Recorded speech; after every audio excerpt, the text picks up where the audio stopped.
രാജ്യത്ത് എന്ത് കാര്യങ്ങൾ സംഭവിച്ചാലും അതെല്ലാം സമൂഹ മാധ്യമങ്ങളിൽ തന്നെ ഒരു ചർച്ചാ വിഷയ കേന്ദ്രമായി മാറും. BLM കേരള, തമിഴ്നാട്, പോണ്ടിച്ചേരി പാറ്റകൾ ഡൽഹിയിൽ കലാപവും സമരവും തുടങ്ങിയതോടെ തന്നെ ഇതിന്റെ പിന്നിൽ ഇസ്ലാമിക ഭീകരന്മാർ ആണ് ഇതിന്റെ പിന്നിലെന്ന് സോഷ്യൽ മീഡിയയിൽ തന്നെ ചർച്ചകൾ ഉണ്ടായിരുന്നു. CJPയുടെ സമരം നീറ്റ് പേപ്പർ ചോർച്ചയോ ധർമ്മേന്ദ്ര പ്രധാൻ ഒന്നുമല്ല അവരുടെ പ്രധാനപ്പെട്ട ഒരു വിഷയം. അവരുടെ വിഷയം എന്താണ്?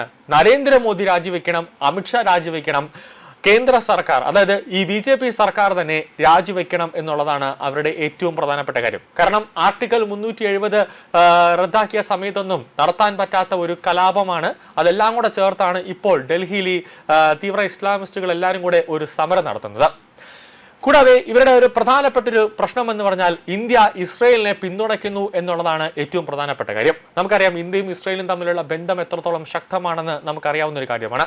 കേരളത്തിൽ നിന്നടക്കം തീവ്ര ഇസ്ലാമിസ്റ്റുകൾ ഡൽഹിയിൽ ഇപ്പോൾ എത്തിയിരിക്കുകയാണ്. അത് കോഴിക്കോട് നിന്നും വയനാട് നിന്നും മലപ്പുറത്ത് നിന്നും അടക്കമുള്ളവർ ഇപ്പോൾ ഡൽഹിയിലേക്ക് എത്തുന്നുണ്ട്. അത് ഓരോ ദിവസവും മാധ്യമങ്ങൾ തന്നെ അത് പുറത്തേക്ക് കൊണ്ടുവരുന്നുമുണ്ട്.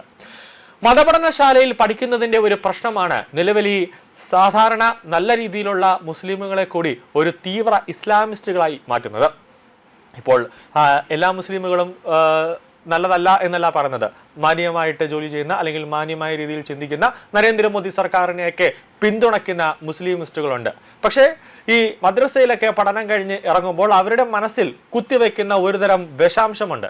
ആ വിഷാംശമാണ് ഈ മുസ്ലിംസിനെ കൂടി ഒരു തീവ്ര ഇസ്ലാമിസ്റ്റുകളുടെ അല്ലെങ്കിൽ അങ്ങനത്തെ ഒരു ഓവറായിട്ട് അവരെ ചിന്തിക്കുന്ന ഒരു നിലയിലേക്ക് കാര്യങ്ങൾ എത്തുന്നത്. അത് രാജ്യത്തെ വലിയ രീതിയിലുള്ള ഒരു ദോഷം ചെയ്യും. അത് രാജ്യത്തിന്റെ സുരക്ഷയെ തന്നെ വലിയ രീതിയിലൊരു ഭീഷണിയായി മാറുന്നുണ്ട്. നിലവിൽ ഡൽഹിയിൽ നടക്കുന്ന സമരം വിദ്യാഭ്യാസ മന്ത്രിയെ താഴെയിറക്കാനല്ല, മറിച്ച് മോദി സർക്കാരിനെ ലക്ഷ്യം വെച്ചിട്ടാണ്. അതുകൊണ്ടാണ് ബംഗ്ലാദേശിൽ നിന്നടക്കം നേപ്പാളിൽ നിന്നടക്കം ഈ ജൻസികൾ നേരെ നമ്മുടെ ഡൽഹിയിലേക്ക് എത്തുന്നത്. മലപ്പുറത്ത് നിന്നും ഉൾപ്പെടെ വയനാട്ടിൽ നിന്നും ഉൾപ്പെടെ തീവ്ര മുസ്ലിം സംഘടനകൾ ഇപ്പോഴും ഡൽഹിയിൽ ഒഴുകിക്കൊണ്ടിരിക്കുകയാണ്. ജൻസികളാണ് എന്ന് പറയുന്നെങ്കിലും ജൻസികളല്ല. അവിടെ ഒരു 40 വയസ്സുള്ള അല്ലെങ്കിൽ 45 വയസ്സുള്ള ഈ മുസ്ലിം ആളുകളൊക്കെ അവിടെ വലിയ രീതിയിൽ ആക്രമണം നടത്തുന്നതിന്റെ ദൃശ്യങ്ങളടക്കം നമ്മൾ കണ്ടതാണ്. അതായത് ഒരു താടി വെച്ച ഒരു മുസ്ലിം, ഒരു 40-45 വയസ്സ് തോന്നിക്കുന്ന ഒരു മുസ്ലിം വ്യക്തി ഒരു വാഹനത്തിൽ അതിന്റെ ഇന്ധന ടാങ്ക് തുറന്ന് അതിൽ തീ ഇടുന്ന ഒരു ദൃശ്യം കണ്ടതാണ്. പക്ഷെ എന്തോ ഭാഗ്യത്തിന് തീ അണഞ്ഞുപോയി. അത് ഉടനെ തന്നെ ഡൽഹി പോലീസ് വന്ന് അവരെ പിടിച്ചു മാറ്റി അറസ്റ്റ് ചെയ്ത് കൊണ്ടുപോകുന്ന സാഹചര്യം നമ്മൾ കണ്ടതാണ്. അപ്പോൾ മൊത്തത്തിൽ ഡൽഹിയെ കത്തിക്കുക എന്നുള്ളതാണ് ഇവരുടെ ഏറ്റവും പ്രധാനപ്പെട്ട ഒരു അജണ്ട. ഇവർക്കൊക്കെ പാകിസ്ഥാനിൽ നിന്നും ISIൽ നിന്നുമൊക്കെ സഹായം ലഭിക്കുന്നുണ്ടോ എന്ന് സെൻട്രൽ IBയും റോയും അന്വേഷിക്കേണ്ടത് അത്യാവശ്യമാണ്. കൂടാതെ ഇന്റലിജൻസ് ബ്യൂറോയിൽ ഒരു അഴിച്ചുപണി എത്രയും പെട്ടെന്നും നടന്നില്ലെങ്കിൽ അത് നമ്മുടെ രാജ്യത്തിന്റെ സുരക്ഷയെ തന്നെ വലിയ രീതിയിൽ ചോദ്യമായി മാറും. കാരണം പഹൽഗാം ഭീകരാക്രമണത്തിന് ശേഷം ഇന്ത്യയിൽ ഒരു ആക്രമണം ഉണ്ടാക്കുക അല്ലെങ്കിൽ ഒരു ഭീകരാക്രമണം നടത്തുക എന്നുള്ളത് പാകിസ്ഥാൻ പലതവണ ശ്രമിച്ചുകൊണ്ടിരിക്കുന്നു. അതെല്ലാം തന്നെ കേന്ദ്ര ഏജൻസിയും ഇന്ത്യൻ സൈന്യവുമെല്ലാം തകർത്ത് തരിപ്പണമാക്കി കയ്യിൽ കൊടുക്കുന്നുമുണ്ട്. ഡൽഹിയെ ഒരു പുതിയ ഇസ്ലാമാക്കി മാറ്റുക അല്ലെങ്കിൽ 2047 ഭാരതത്തിൽ ഒരു പുതിയ ഇസ്ലാമിക രാജ്യമാക്കി മാറ്റുക എന്നൊക്കെയുള്ള ഒരു നീക്കമാണ് ഈ പാകിസ്ഥാന്റെ ഭാഗത്തു നിന്നും ഈ തീവ്ര ഇസ്ലാമിസ്റ്റുകളുടെ ഭാഗത്തു നിന്നും ഉണ്ടാകുന്നത്. അതാണ് അവർ ഇപ്പോൾ ഡൽഹിയിൽ കാണിച്ചു കൂട്ടുന്ന ഈ തോന്നിവാസങ്ങൾ.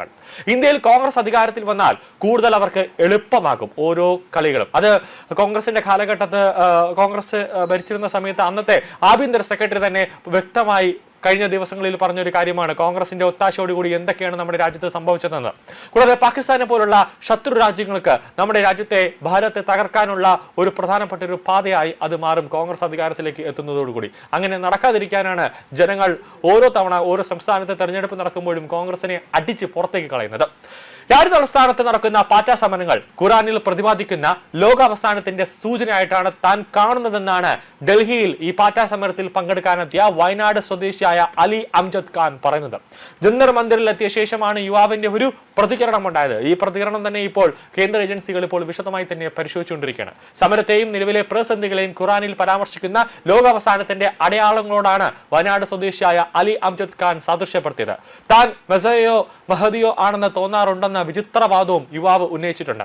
ഇസ്ലാം മതത്തിൽ വിശ്വസിക്കുന്ന ആളെന്ന നിലയിൽ ഖുറാനിൽ പ്രതിപാദിക്കുന്ന ലോകാവസാനത്തിന്റെ അടയാളങ്ങളിൽ ഒന്നായ ദാവത്തുൽ അർദ്, അതായത് പ്രാണികളെയോ പ്രകൃതികളിലെ ജീവികളെയോ കുറിക്കുന്ന സങ്കല്പം എന്ന ആശയമായി CJPയുടെ പ്രക്ഷോഭത്തിന് ആഴത്തിലുള്ള ഒരു ബന്ധമുണ്ട്. ഒരു തീവ്ര ഇസ്ലാം മതവിശ്വാസി എന്ന നിലയിൽ ലോകാവസാനത്തിന്റെ സൂചനയായാണ് ഞാൻ ഇതിനെ കാണുന്നതെന്നാണ് അംജദ് ഖാൻ പറയുന്നത്. അപ്പോൾ തന്നെ നമുക്ക് മനസ്സിലാവും ഈ വ്യക്തിയുടെ മനസ്സിൽ എത്രത്തോളം വിഷമാണ് മദ്രസകളിൽ നിന്നടക്കം കുത്തിവെച്ച് വിടുന്നത്. കാരണം നരേന്ദ്രമോദി സർക്കാർ ഇങ്ങനെ ഒരു തൂണായി നിൽക്കുന്നു. തൊട്ടപ്പുറത്ത് ദേശീയ സുരക്ഷാ ഉപദേഷ്ടാവ് അജിത് ഡോവൽ ഇങ്ങനെ അടുത്ത ശക്തിയായി നിൽക്കുന്നു. കാരണം അജിത് ഡോവലുമായി അടുത്ത ബന്ധമുള്ള ആളുകൾ തന്നെ പറയുന്നൊരു കാര്യമാണ്. രാവിലെ ഉറക്കമെണീക്കുന്ന സമയത്ത് അജിത് ഡോവലുമായി അടുത്ത ബന്ധമുള്ള ആളുകൾ പറയുന്നൊരു കാര്യമാണ്. രാവിലെ ഉറക്കമെണീക്കുന്ന സമയത്ത് ഇന്ത്യ പാക് അതിർത്തിയിൽ എന്താണ് നടക്കുന്നത്, അവിടുത്തെ പാകിസ്ഥാനിലെ നമ്മുടെ ഇന്ത്യയുടെ ഹാൻഡലർമാരുമായി ഒരു ചർച്ച അജിത് ഡോവൽ നടത്താറുണ്ട്. കൂടാതെ ഉച്ചയ്ക്ക് ആഹാരം കഴിക്കാൻ പോകുന്ന നേരത്ത് പാകിസ്ഥാൻ അമേരിക്ക ഇന്ത്യയിൽ എന്തെങ്കിലുമൊക്കെ അവർ കാണിച്ചു കൂട്ടുന്നുണ്ടോ എന്നും അന്വേഷിക്കാറുണ്ട്. കൂടാതെ രാത്രി ഉറങ്ങാൻ നേരത്ത് ഇന്ത്യ ചൈന അതിർത്തിയിൽ എന്താണ് സംഭവിക്കുന്നത് എന്നൊക്കെ ഒരു അന്വേഷണം അജിത് ഡോവൽ നടത്താറുണ്ട്. അപ്പോൾ ഈ മൂന്നിടത്തും ഇങ്ങനെ ഒരു തൂണ് പോലെ നിൽക്കുമ്പോൾ പാകിസ്ഥാൻ ഒന്നും തന്നെ നമ്മളെ, അതായത് ഭാരതത്തെ ദ്രോഹിക്കാൻ പറ്റാത്ത ഒരു അവസ്ഥയിലേക്ക് കാര്യങ്ങൾ എത്തുമ്പോൾ ഇന്ത്യക്കകത്ത് തന്നെ ഇന്ത്യയെ കൊല്ലാൻ വേണ്ടി, കാർന്ന് തിന്നാൻ വേണ്ടി നിൽക്കുന്ന, തക്കം പാർത്ത് നിൽക്കുന്ന കുറെ ശത്രുക്കളുണ്ട്. അവരാണ് ഇപ്പോൾ ഡൽഹിയിലേക്ക് വണ്ടി കയറി ഇപ്പോൾ എത്തിയിരിക്കുന്നത്, ഡൽഹിയിൽ ഒരു കലാപം തന്നെ നടത്തുന്നത്.